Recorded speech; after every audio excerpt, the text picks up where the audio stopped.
आज चर्चा करेंगे हम लार्ज हैडन कोलाइडर अर्थात महामसीन के बारे में।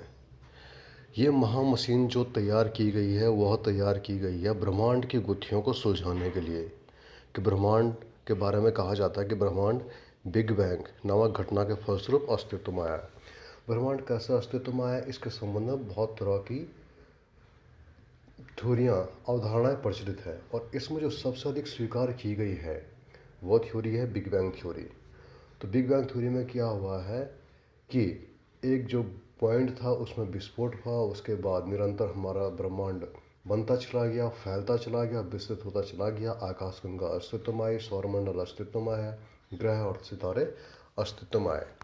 तो जो महामसीन स्थापित की गई है, इस महामसीन का उद्देश्य यही पता करना है कि बिग बैंग की घटना कैसे हुई, कैसे अन्य पदार्थ और द्रव्यमान अस्तित्व में आए। यह जो महामशीन स्थापित की गई है इसका नाम है लार्ज हैड्रन कोलाइडर। यह मशीन वर्ष 2008 में तैयार हुई बन करके, और यह स्थापित की गई है फ्रांस और स्विट्ज़रलैंड की सीमा पर जिनेवा में। यह एक बहुत बड़ी गोलाकार पाइपलाइन है, लगभग 27 किलोमीटर लंबी, 27 किलोमीटर की इसकी परिधि है, और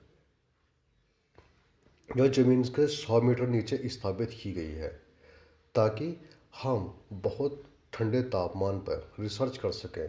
ठंडा तापमान क्यों? क्योंकि जो हमारा यूनिवर्स है वहाँ पर बहुत अधिक ठंडा है, और उसी तरह के वातावरण में रिसर्च करने का प्रयास किया गया है।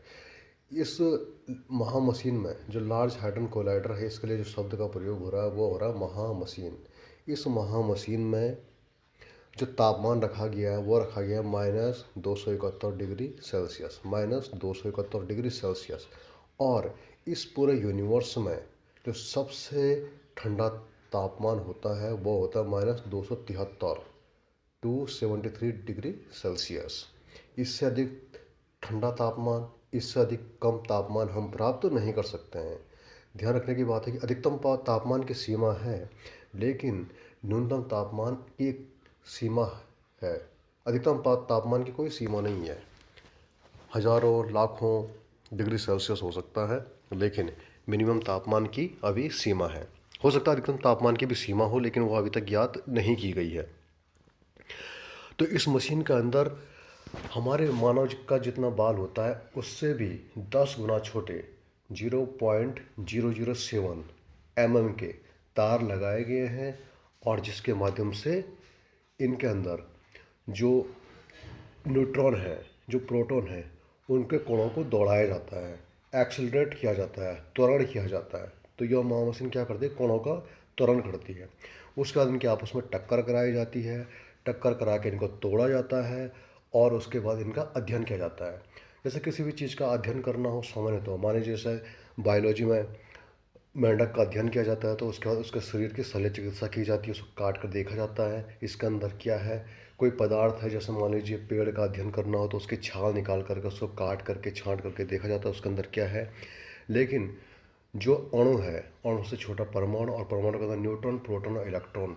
यदि हमें प्रोटॉन को तोड़ना हो, उसके अंदर देखना हो, तो उसको हम हथौड़े के माध्यम से या फिर कैंची और ब्लेड के माध्यम से काट फाट करके नहीं देख सकते हैं। तो उनको तोड़ने के लिए इस महामशीन में बहुत तेज़ी से इनको दौड़ाया जाता है, आपस में टक्कर की जाती है, तोड़ करके उनका अध्ययन किया जाता है, और उसके बाद देखा जाता है कि किस तरह से इनकी संरचनाएं निर्मित हुई है, और किस तरह से जब ब्रह्मांड बना होगा तो किस तरह से ये कण अस्तित्व में आए होंगे।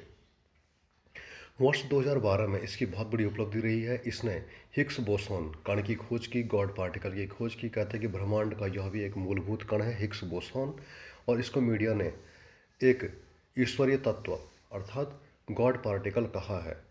हिग्स बोसॉन एक ऐसा कण है जिसका फलस्वरूप बाहर अस्तित्व में आया। ऐसा मैं नहीं कहता हूँ, ऐसा पीटर हिग्स कहते हैं, और पीटर हिग्स को इसी शोध के लिए भौतिकी का नोबेल पुरस्कार भी दिया गया था।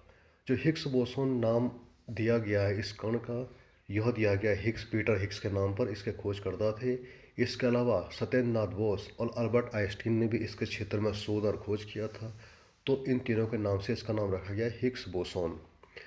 और हाल ही में अभी जो हमारी महामशीन है, इस पर मरम्मत का काम चल रहा है। सर्दियों में इसको बंद कर लिया जाता है ताकि इसकी मरम्मत वगैरह की जा सके, और गर्मियों में फिर इसको चालू किया जा सके, गर्मियों में फिर इसको चालू किया जाता है। इस महामशीन से पहले जो इस तरह का रिसर्च करती थी वो मशीन थी टेवाट्रॉन, और इसकी परिधि थी 6.2 किलोमीटर। ये 6.2 किलोमीटर के एरिया में फैली हुई थी, अर्थात हमारी LHC से छोटी थी। LHC की परिधि 27 किलोमीटर। और कुछ समय के बाद इसका उत्तराधिकारी भी आने वाला है, इससे बड़ी महामशीन आने वाली है, महामशीन। उसका नाम है फ्यूचर सर्कुलर कोलाइडर, FCC, जिसका व्यास 100 किलोमीटर तक का हो सकता है। और इसमें जो कण टकराए जाएंगे 100 टेरा वोल्ट की गति से आपस में टकराए जाएंगे। अब जो ये महामशीन को स्थापित किया है वह किया है CERN ने, CERN। CERN क्या चीज़ है? यूरोपियन न्यूक्लियर रिसर्च इंस्टीट्यूट, अर्थात यूरोपीय परमाणु अनुसंधान जो संस्थान है उसका नाम CERN है। CERN एक फ्रांसीसी शब्दावली है, ठीक है। और फ्रांसीसी भाषा में जो यूरोपीय परमाणु न्यूक्लियर एजेंसी है उसका जो शॉर्ट फॉर्म है उसी के नाम पर CERN बना है। अब CERN को फ्रांसीसी भाषा में क्या कहते हैं ये हमें जानने की आवश्यकता नहीं है। वर्ष 1954 में इस CERN की स्थापना हुई है, जिनेवा में इसको स्थापित किया गया है। और यह एक लैब है कण भौतिकी की, अर्थात यह क्या करती है, जो भौतिकी के छोटे छोटे कण होते हैं जैसे प्रोटॉन है, इलेक्ट्रॉन है, न्यूट्रॉन है, पॉजिट्रॉन है, इस पर रिसर्च करती है। इनको तोड़ करके देखती है इनके अंदर आखिर क्या चीज़ है, कैसे कण अस्तित्व में आए और क्या ये मानव जीवन के लिए और अधिक उपादेय हो सकते हैं, और किस तरह से तोड़ा जाता है। कण त्वरक सुविधा यह प्रदान करती है। कणों को त्वरण करना, त्वरण मतलब होता है एक्सीलरेट करना, मतलब दौड़ाना, दौड़ाकर उनको आपस में टक्कर मार कर तोड़ना और उसके बाद इनकी रिसर्च करना। 23 सदस्य देश CERN के हैं।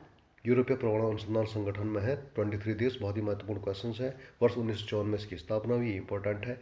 और भारत भी इससे जुड़ा हुआ है, लेकिन एसोसिएट मेंबर के रूप में। एसोसिएटेड मेंबर उसे कहते हैं जो कि उसका सदस्य न होकर के उससे एक आमंत्रित सदस्य, जिसे हम कह सकते हैं जुड़ा हुआ सदस्य है, ठीक है, वो होता है एसोसिएटेड सदस्य। तो भारत भी इसका एसोसिएटेड सदस्य है।